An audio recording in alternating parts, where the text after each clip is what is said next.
இது மணியம்மா சேனல். சமையல் நாட்டுக்கோழி எடுத்திருக்கோம். மருமகளுக்கு ஆத்தா போட்டிருக்கு, அதனால் நாட்டுக்கோழி எடுத்திருக்கோம். அதனால் இன்றைக்கி இந்த சாறு மாதிரி தண்ணி சாறு மாதிரி வச்சு கொடுக்கலாட்டி நாட்டுக்கோழி எடுத்து பண்ணுறோம். தண்ணி ஊற்றிட்டு இது கொடுக்குறோம், கொடுத்தா தான் ஆத்தா இறங்கும். அதனால் நான் நாட்டுக்கோழி குழம்பு தண்ணி சாறு மாதிரி வச்சுட்டு அப்புறம் வறுவல் அதிலே எடுத்து இப்படி வறுவல் மாதிரி பண்ணுறோம். பாருங்கள், சேனலுக்கு எப்போவுமே ஆதரவு கொடுங்க. சமையல் நல்ல நல்ல வீடியோ வரும், நல்ல நல்ல சமையல் செஞ்சு போடுற பாருங்கள். இந்த மாதிரி செஞ்சு சாப்பிட்டு ஆரோக்கியமாக இருங்க.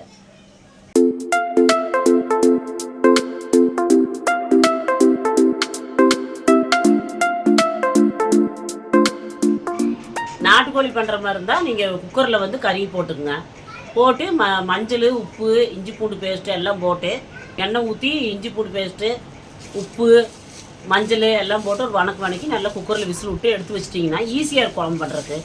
அப்புறம் ரெண்டாவது நீங்கள் வரமிளகா, மல்லித்தூள், குழம்பு முதல்ல கறி வேக வச்சிங்கன்னா ஈஸியாக பண்ணிக்கலாம். அப்புறம் நீங்கள் எடுத்து குழம்பு இது தண்ணி குழம்பு வச்சுட்டு ரெண்டாவது அதையே வறுத்து தனித்தனி வீடியோ போடுறோம் பாருங்கள். பழைய ஸ்டைலில் பண்ணுற பாருங்கள், நீங்களும் செஞ்சு கொடுங்க. குழந்தைகளுக்கு சளியெல்லாம் ரொம்ப நெஞ்சு சளி நிறைய இருந்தால் இந்த மாதிரி பண்ணி கொடுத்தீங்கன்னா குழந்தைகளுக்கு ரொம்ப நெஞ்சு சளியெல்லாம் வெளியே வந்துடும். தண்ணி மாதிரி ஊற்றி சுட சுட சாப்பாடு போட்டு சூட குழம்பு தண்ணி சாறு ஊற்றி சுட சுட கப்பு கப்புன்னு சாப்பிட்டிங்கன்னா நெஞ்சில் இருக்கிற கவம் பூரா வெளியே வந்துடும். குழந்தைகளுக்கு கொடுத்து பாருங்கள், நீங்களும் சாப்பிடுங்க. நெஞ்சு சளி நிறைய இருக்கிறவங்க, உடம்பு முடியாதவங்களும் சாப்பிட்லாம், ரொம்ப நல்லது. இன்னொரு விஷயம், இந்த நடை நான் முடி இருக்கும், அடுத்த நடை நான் மொட்டை அடிக்கிறேன். நான் பண்ணாரியம்மாவுக்கு வேண்டியிருக்கிறேன். கை வலி ரொம்ப கால் வலின்ட்டு வேண்டியிருந்தேன். கால் வலி கை வலி நல்லான்னு வேண்டிக்குங்க. நான் பண்ணாரியம்மன் கோயிலுக்கு அடுத்த நடை முடி கொடுத்துருவேன். இந்த ஒரு நடை முடியோடு நீங்கள் பார்க்கணும். அடுத்த நடை முடி எடுத்து கொடுத்துருவேன் சாமிக்கு. அடுத்த நடை பண்ணாரி போகிறது உங்களுக்கு வீடியோ போட்டு காட்டுறோம். மக்கள் எல்லாம் நல்லா இருக்கணும்னு சொல்லி சப்ஸ்கிரைபர் பூரா நல்லா இருக்குன்னு சொல்லி நான் வேண்டிக்கிறேன். எனக்கு நீங்கள் நல்லா வேண்டிக்குங்க. நன்றி, வணக்கம். உங்களை வரவேற்கிறோம். நாங்கள் சமையல் செஞ்சு போடுற பாருங்கப்பா. இப்போ வந்து எங்கள் அம்மா தான் இன்றைக்கி வந்து நம்ம நாட்டுக்கோழி குழம்பு செய்கிறாங்க பாருங்கள். நாட்டுக்கோழி குழம்பு ப்ளஸ் நாட்டுக்கோழி வறுவல், அது வந்து உங்களுக்கு ரெண்டாவது வீடியோ வரும். அவங்க வந்து முதல்ல குழம்பு வச்சுட்டு அதுக்கப்புறம் பார்த்திங்கன்னா ரெண்டாவது நாட்டுக்கோழி வறுவல் பண்ணுவாங்க. இந்த குழம்புல இருக்கிற கறி எடுத்து நாட்டுக்கோழி வறுவல் தான் பண்ணுவாங்க. செய்கிறது வந்து எங்கள் அம்மா தான், சொல்லித்தரது எங்கள் அம்மா தான். எங்கள் அம்மாவில் நிற்க முடியாதுங்கிறதுக்காக தான் எங்கள் ஒய்ஃப் வந்து பண்ணுறாங்க பாருங்கள். அவங்க கைவண்ணத்தில் தான் ரெடி ஆகிட்டு இருக்குது. ஓகே, முடிஞ்சளவு அவங்களால சமையல் செய்ய முடியாது, ஆனால் அவங்க சொல்ல எங்கள் ஒய்ஃப் செஞ்சு உங்களுக்கு வீடியோ வரும் பாருங்கள். ஓகே மக்களே, அவங்க அம்மா சொல்கிற மாதிரி நீங்களும் எங்கள் அம்மாவும் சமையல் செஞ்சு சாப்பிட்டு ஆரோக்கியமாக இருங்க. அவங்களால ஒரு நாள் நிற்க முடியாது, உடம்பு சரியில்லை அவங்களுக்கு. அதனால தான் அவங்க சொல்ல எங்கள் ஒய்ஃப் செய்வாங்க. பார்க்கலாம் வாங்க. நாட்டுக்கோழி குழம்பு வைக்கிறதுக்கு முன்னாடி குக்கரில் கறி வேக வச்சுக்கோங்க. கறி வேக வைக்கிறதுக்கு ஒரு 50 கிராம் எண்ணெய் ஊற்றி இஞ்சி பூண்டு பேஸ்ட்டு போட்டு வணக்கி ஒரு டேபிள் ஸ்பூன் நம்ம மஞ்சத்தூள் போட்டு கல்லுப்பு வந்து தேவையான அளவு போட்டு நல்லா வணக்கி நம்ம குக்கரில் வந்து விசில் வந்து ஒரு 4 விசில் விட்டாச்சு பாருங்கள். பிஞ்சு கறி தான் பாருங்கள். நம்ம ஏற்கனவே 4 விசில் விட்டு தண்ணி வந்து பார்த்திங்கன்னா கறி ஃபுல்லாக ஒரு தண்ணி வந்து பார்த்திங்கன்னா ஒரு 2 சொம்பு தண்ணி நல்லா கறி முழுகிற அளவு தண்ணி ஊற்றி நல்லா வேக வச்சுருங்க பாருங்கள். வேக வச்சு நம்ம ரெடியாக எடுத்து வச்சுருக்குறோம். நாட்டுக்கோழி ரெடியாக எடுத்து வச்சாச்சு, வெந்து ரெடியாக இருக்குது. இப்போ வந்து வாங்க நம்ம எப்படி அடுத்தது குழம்பு பண்ணலான்னு காட்டுறோம் பாருங்கள். ஏன்னா நம்ம குழம்பு செய்கிறதுக்கு ஈஸியாக கறி வெந்தால் தான் நமக்கு டக்குன்னு வந்து குழம்பு செய்ய முடியும். ஏன்னா கறி வேகிறதுக்கு லேட் ஆகும். அதனால் முதலே நம்ம குக்கரில் கறி வேக வச்சிட்டோம். நம்ம எப்படி நாட்டுக்கோழி குழம்பு செய்யறதுன்னு பார்க்கலாம் மக்களே. இப்போ வந்து பார்த்திங்கன்னா நம்ம நாட்டுக்கோழி குழம்பு செய்கிறதுக்கு முதல்ல ஒரு வடை சட்டி எடுத்துக்கங்க. அதில் வந்து ஒரு லைட்டாக எண்ணெய் ஊற்றிங்க. ஒரு 3 ஸ்பூன் அளவுக்கு எண்ணெய் ஊற்றி அதில் ஒரு 1/4 கிலோ சின்ன வெங்காயம் போட்டிருக்குறோம். சின்ன வெங்காயம் போட்டு நல்லா ஒரு வணக்கிக்கிங்க. இப்போ இந்த வெங்காயம் வந்து நல்லா வணங்கணும். வணங்கினதுக்கப்புறம் நம்ம என்ன பண்ணணும்னா ஒரு டேபிள் ஸ்பூன் மஞ்சத்தூள் போட்டுக்கலாம் மக்களே. இப்போ வந்து பார்த்திங்கன்னா நல்லா வெங்காயம் வணங்கிட்டு இருக்குதா, நல்லா வெங்காயம் வணங்கிருச்சு. இப்போ ஒரு டேபிள் ஸ்பூன் மக்களே, இப்போ வந்து பார்த்திங்கன்னா 1 டீஸ்பூன் மஞ்சத்தூள் போட்டுக்கலாம். இப்போ நம்ம மஞ்சத்தூள் வந்து போட்டாச்சு பாருங்கள். மஞ்சத்தூள் போட்டதுக்கப்புறம் நல்ல ஒரு வணக்குங்க. இது வணங்கினதுக்கப்புறம் மற்றதெல்லாம் நம்ம போட்டுக்கலாம் மக்களே. இப்போ வந்து பார்த்திங்கன்னா நம்ம ஒரு நாட்டு தக்காளி ஒரு 3 தக்காளி போட்டுக்கலாம். நல்லா பொடியாக அரிஞ்சு போட்டுக்குங்க. தக்காளி போட்டு நல்லா வணக்கணும் பார்த்துக்குங்க. தக்காளி நல்லா வெட்டி இந்த மாதிரி பொடியை வெட்டி போட்டுங்க. இப்போ இது நல்லா வெட்டி போட்டதுக்கப்புறம் நம்ம வரமிளகா வந்து ஒரு தேவையான அளவு உங்களுக்கு என்ன எவ்வளோ காரம் வேணுமோ அந்த அளவு போட்டுக்கங்க. நாங்கள் ஒரு 4 வரமிளகா போடுறோம். உங்களுக்கு எவ்வளோ தேவைப்படுதோ அவ்வளோ போட்டுக்கங்க. மக்களே இப்போ வந்து பார்த்தீங்கன்னா நான் பார்த்தீங்கன்னா இப்போ ஒரு 4 வரமிளகா போட்டிருக்கிறேன். காம்போடே போடுங்க பரவாயில்ல. போட்டு நல்லா வணங்கினதுக்கப்புறம் மற்றது என்ன போடுறதுன்னு உங்களுக்கு காட்டுறேன். இப்போ இது நல்லா வணக்கிக்குங்க. நல்லா வணங்கட்டும். மக்களே இப்போ வந்து பார்த்தீங்கன்னா வரமிளகா போட்டதுக்கப்புறம் நல்லா வணங்கிருச்சு. இப்போ பார்த்துக்குங்க மக்களே இப்போ வந்து பார்த்தீங்கன்னா நம்ம சீரகம் ஒரு 1.5 ஸ்பூனுக்கு எடுத்து வச்சுருக்குறோம். மிளகு வந்து பார்த்திங்கன்னா ஒரு 1.5 ஸ்பூனுக்கு வச்சுருக்குறோம். இப்போ இதை வந்து நம்ம தாளிப்பில் போட்டுக்கலாம். அவ்வளோதான். இதை போட்டு நல்ல ஒரு வணக்கிங்க. பாருங்கள் மக்களே எவ்வளோ கலர்ஃபுல்லாக இருக்குன்னு. இந்த மாதிரி நீங்களும் செஞ்சு சாப்பிடுங்க. நம்ம மிளகு வந்து நல்லா எவ்வளோ அளவு போடுறோமோ நல்லா இதிலே வந்து நம்மளுக்கு சளியெல்லாம் பிச்சுக்கிட்டு வந்துடும். வேணால் இன்னொரு 1/2 ஸ்பூன் கூட சேர்த்து போட்டுங்க. மிளகு வந்து நல்லா உங்களுக்கு வந்து இதாக உள்ளக்கிற சளியெல்லாம் பிச்சுக்கிட்டு வர்றதுக்கு நல்லது மிளகு. மக்களே இப்போ வந்து பார்த்தீங்கன்னா நான் மறுபடியும் ஒரு 1/2 ஸ்பூன் மிளகு போட்டிருக்கிறேன். மிளகு 2 ஸ்பூன் போடுங்க தப்பில்லை. ஏன்னா மிளகு வந்து நம்ம கோழிக்கு வந்து ரொம்ப முக்கியமானது மிளகு தான். சளியெல்லாம் பிச்சுட்டு வர்றதுக்கு நம்மளுக்கு வந்து நல்லா டேஸ்ட் கொடுக்குறது இந்த மிளகு தான். நம்மளுக்கு நல்லா டேஸ்ட் கொடுக்குறது இந்த மிளகு தான். அதனால் மிளகு வந்து 2 ஸ்பூன் போட்டுக்குங்க. நாங்கள் 2 ஸ்பூன் போட்டிருக்கிறோம். நீங்கள் வந்து தேவையான அளவு போட்டுக்குங்க. உங்களுக்கு எவ்வளோ தேவையோ அவ்வளோ போட்டுக்குங்க. இப்போ நம்ம கல்லுப்பு வந்து தேவையான அளவு கல்லுப்பு போட்டுக்குங்க வணங்குறதுக்கு. பாருங்கள் நல்லா இப்போ வந்து கல்லுப்பு போட்டாச்சு. கல்லுப்பு போட்டு ஒரு நல்லா ஒரு வணக்கிங்க. நம்ம சப்ஸ்கிரைபர் ஒருத்தர் இன்றைக்கி மீன் குழம்பு வீடியோ அம்மா வீடியோ ஒன்று போடுங்க அப்படின்னாங்க. பட் அம்மாவோட வீடியோவில் இன்றைக்கி போட முடியல. அவங்க வந்து கொஞ்சம் உடம்பு சரியில்லை. அது இல்லாமல் எங்கள் ஒய்ஃபுக்கு வந்து அம்மா போட்டிருக்கனால இன்றைக்கி நம்ம கோழி வந்து செஞ்சாகணுங்கிறதுக்காக தான் அம்மா வந்து குளிப்பாட்டினதுக்கப்புறம் இன்றைக்கி கோழி செஞ்சு கொடுக்கணுங்கிறதுக்காக நம்ம நாட்டுக்கோழி எடுத்து செஞ்சுட்ருக்குறோம். அதனால் சப்ஸ்கிரைபருக்கு வந்து அவருக்கு வந்து நான் மன்னிப்பு கேட்டுக்கிறேன். இன்னொரு நாள் வந்து கண்டிப்பாக உங்களுக்கு மீன் குழம்பு வச்சு காட்டுறேன். அம்மா அவங்க மூலமாக இன்னொரு நாள் வந்து அம்மா கையால் உங்களுக்கு ஒரு மீன் குழம்பு வச்சு உங்களுக்கு காட்டுறேன். ஓகே. இப்போ வந்து இது செய்கிறது வந்து பார்த்திங்கன்னா இது அம்மாவோட டிஷ்ஷு தான். இது வந்து அம்மா கையால் செய்கிறதா நாட்டுக்கோழி வறுவல். இதே மாதிரி நீங்களும் செய்யுங்க. இப்போ வந்து எங்கள் ஒய்ஃப் வந்து செய்கிறாங்க. ஆனால் இதெல்லாம் சொல்லித்தரது எங்கள் அம்மா தான். நான் வந்து அதுக்கு வந்து என்னென்ன போகிறதுங்கிறதுக்காக உங்களுக்கு வந்து சொல்லி காட்டிகிட்டு இருக்கிறேன். அவ்வளோதான். இப்போ வந்து பார்த்திங்கன்னா நம்ம ஒரு 1/2 மூடி தேங்காய் வந்து போட்டு நல்லா ஒரு வணக்கிங்க. இதிலே தேங்காய் போட்டு நல்லா ஒரு வணக்கிங்க. பாருங்கள் மக்களே உங்களுக்கு சூப்பரான இன்றைக்கி ஒரு நாட்டுக்கோழி குழம்பு ரெடி. நாட்டுக்கோழி குழம்பா வச்சுக்கோங்க, இல்லை சாராக வச்சுக்கலாம். இந்த மாதிரி செஞ்சு கொடுத்துட்டிங்கன்னா சளியில் பிச்சுக்கிட்டு வரலைன்னா அப்புறம் என்னை கேளுங்க. அதுக்காக எங்கள் வீட்டுக்கு வந்து நின்றுட்டு கேட்கக்கூடாது. நான் வந்து உங்களுக்கு ஒரு சொல்கிறேன் இந்த மாதிரின்னு. எங்களுக்கு வந்து சளியில் பிச்சுக்கிட்டு போயிடுச்சு. அதுக்காக தான் நான் உங்களுக்கு சொல்கிறேன். ஓகே. எங்கள் அம்மா செய்கிற குழம்பு அவ்வளோ நல்லாயிருக்கும். நீங்களும் ட்ரை பண்ணி பாருங்கள். அம்மாவுக்கு உடம்பு முடியல, கால் வலி, அதனால் அவங்களால முடியாது. அதனால தான் நாங்கள் செய்கிறோம்.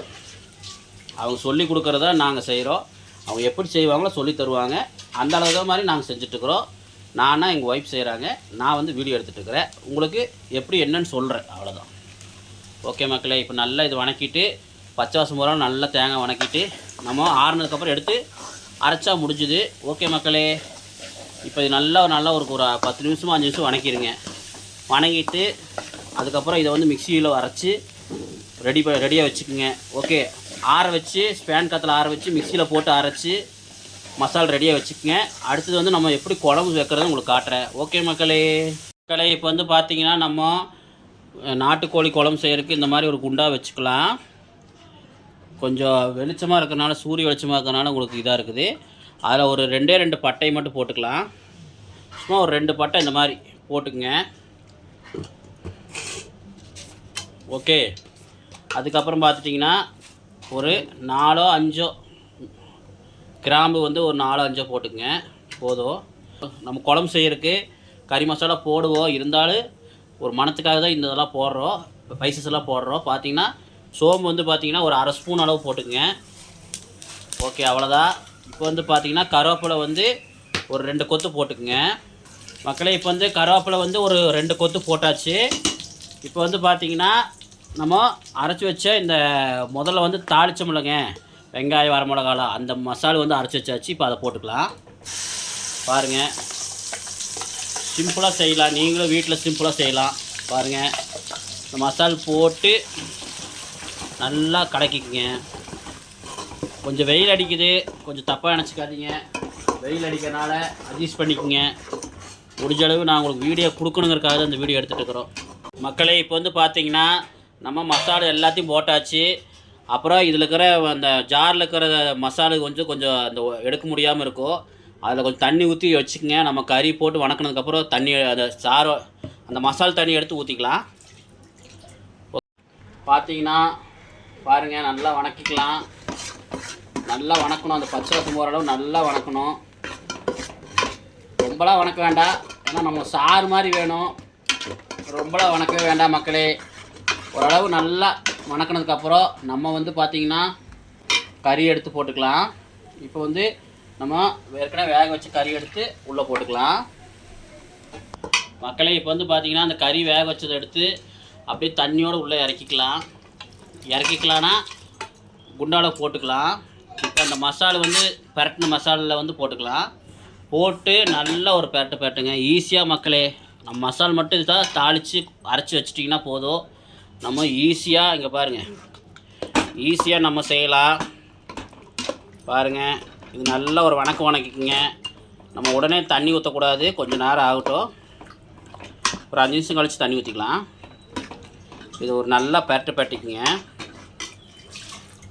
அதுக்கப்புறம் இந்த கறி வந்து வேக வச்ச குக்கரில் அந்த தண்ணி மக்களே, கறி வேக வச்ச குக்கர் இருக்குது இல்லைங்க, அதில் வந்து கொஞ்சம் அந்த மசாலா ஜாரில் மிக்சியில் அரைச்ச ஜாரில் இருக்கிற தண்ணியை எடுத்து இதில் ஊற்றி நல்லா ஒரு கலக்கி அப்படியே எடுத்து இதில் ஊற்றிக்கலாம். ஓகே, இப்போ இது நல்லா வணங்கினா நம்மளுக்கு இப்போ நல்லா இது கொஞ்சம் நேரம் வணங்கட்டும். அதுக்கப்புறம் நம்ம தண்ணி ஊற்றிக்கலாம். மக்களே, இப்போ வந்து பார்த்திங்கன்னா நம்ம கறி மசாலா வந்து ஒரு 20 கிராமில் 10 கிராம் போட்டுங்க. நம்ம சக்தி கறி மசாலா தான் போடுறோம். ஒரு 20 கிராமில் 10 கிராம் போட்டுங்க. ஏன்னா நம்ம ஏற்கனவே பட்டையெல்லாம் போட்டிருக்கிறோம், அதனால் ஒரு 20 கிராம் போட்டால் போதும். அடுத்து வந்து பார்த்திங்கன்னா நம்ம மல்லித்தூள் வந்து நம்ம ஒரு 2 ஸ்பூன் அளவுக்கு போட்டுங்க, போதும். ஓகே மக்களே, இப்போ இது நல்லா ஒரு பெரட்டிக்கலாம்.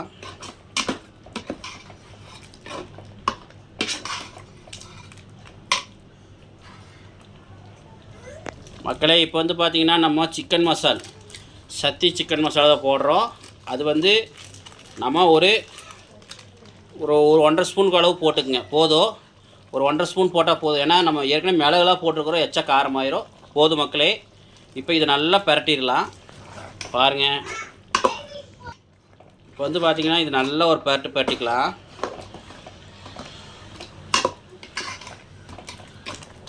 நம்மளுக்கு வந்து மிளகாத்தூள் கூட போட வேண்டாம், நம்மளுக்கு சிக்கன் மசாலா போட்டாவே கலர் வந்துடும். பாருங்கள் எப்படி இருந்த பாருங்கள் எவ்வளோ மங்கலாக இருந்தது, இப்போ பாருங்கள் எவ்வளோ கலராக இருக்குதுன்னு பாருங்கள். ஓகே மக்களே, பார்த்தீங்கன்னா தெரியும் இப்போ எவ்வளோ கலராக இருக்குதுன்னு பாருங்கள். இது நல்லா வணங்கட்டும். நம்ம வணங்கினதுக்கப்புறம் தண்ணி ஊற்றிக்கலாம். ஒரு 5 நிமிஷம் கழிச்சு தண்ணி ஊற்றிக்கலாம். மக்களே, இப்போ வந்து பார்த்திங்கன்னா இந்த அளவு சொம்புக்கு நம்ம 2 சொம்பு தண்ணி ஊற்றிக்கலாம். நீங்கள் எவ்வளோ உங்களுக்கு திக்னஸாக தேவைப்படுதோ அந்த அளவுக்கு தண்ணி ஊற்றிக்கிங்க. நான் இதே மாதிரி இன்னொரு சொம்பு தண்ணி ஊற்றிக்கிறேன். இங்கே பாருங்கள் மக்களே, இன்னொரு சொம்பு தண்ணி ஊற்றிக்கலாம், போதும்.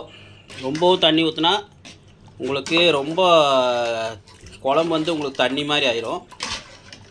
தேவைன்னா உங்களுக்கு எவ்வளோ வேணுமோ தண்ணி ஊற்றிக்கிங்க. அவ்வளோதான் மக்களே. இப்போ வந்து பார்த்திங்கன்னா நான் இதில் வந்து இன்னொரு பொருள் சேர்த்த போகிறேன், மசாலு. அது என்ன மசாலா காட்டுறேன் பாருங்கள் மக்களே. இப்போ வந்து பார்த்திங்கன்னா நான் சிக்கன் கடையிலே வந்தீங்கன்னா அம்மன் பிராண்ட் மசாலான்னு வாங்கிட்டு வந்திருக்கிறேன், சிக்கன் மசால்.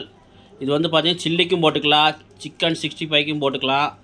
இந்த பவுடர் வாங்கிட்டு வந்தேன், வறுவலுக்கும் போட்டுக்கலாம், குழம்புக்கும் போட்டுக்கலாம். இது வந்து ஒரு பேக்கெட் 10 ரூபா, 20 கிராம் பேக்கெட்டு. பாருங்கள், 20 கிராம் பேக்கெட்டு, ஒரு பேக்கெட் 10 ரூபாய்னு வாங்கிட்டு வந்தேன். 2 பேக்கெட் வாங்கிட்டு வந்துருக்கிறேன், வறுவலுக்கு ஒன்று, குழம்புக்கு ஒன்று வாங்கிட்டு வந்துருக்கிறேன். இப்போ இந்த ஒரு பேக்கெட்டு ஃபுல்லாக நம்ம அந்த குழம்புல போட்டுக்கலாம். பாருங்கள், குழம்புல போட்டுக்கலாம். போட்டு நல்லா ஒரு பெரட்டிங்க.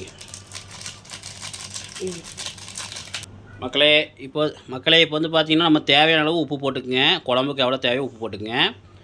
கல் உப்பு போட்டுக்கிறேன். அவ்வளோதான் மக்களே. இப்போ நல்லா ஒரு கலக்கி விட்டு இது வந்து கொஞ்ச நேரம் கொதிக்கணும். கொதிச்சதுக்கப்புறம் நம்ம இறக்கிக்கிட்டால் முடிஞ்சுது. நம்மளுக்கு சூப்பரான நாட்டுக்கோழி குழம்பு ரெடி. ஓகே மக்களே. தீயை வந்து பார்த்திங்கன்னா குழம்பு வைக்கிறதுக்கு முன்னாடி தீயை வந்து மீடியம் வச்சுட்டு குழம்பு நல்லா கொதிக்க விடுங்க. ஏன்னா தீ ஸ்பீடாக வச்சிங்கன்னா தண்ணி தனியாக, குழம்பு தனியாக, மசாலா தனியாக போயிடும். அப்புறம் நம்மளுக்கு நல்லா டேஸ்ட் கிடைக்காது. அதனால் மீடியம் வச்சுட்டு தீயை மீடியம் வச்சுட்டு அதுக்கப்புறம் குழம்பு கொதிக்க விடுங்க. பாருங்கள் இப்போ மீடியம் வச்சு கொதிக்க விட்டனால எவ்வளோ கலர்ஃபுல்லாக இருக்குன்னு. இல்லைன்னா உங்களுக்கு தண்ணி தனியாக போயிடும், மசாலா தனியாக போயிடும், டேஸ்ட்லாம் போயிடும். அப்புறம் உப்பும் பிடிக்காது, கறியில் வந்து சப்புன்னு இருக்கும். அதனால் என்றைக்கு மீடியம் வச்சு கொதிக்க விடுங்க. ஓகே. இப்போ வந்து பார்த்திங்கன்னா நம்ம குழம்பு நல்லா கொதிச்சிருச்சா? அவ்வளோதான் மக்களே.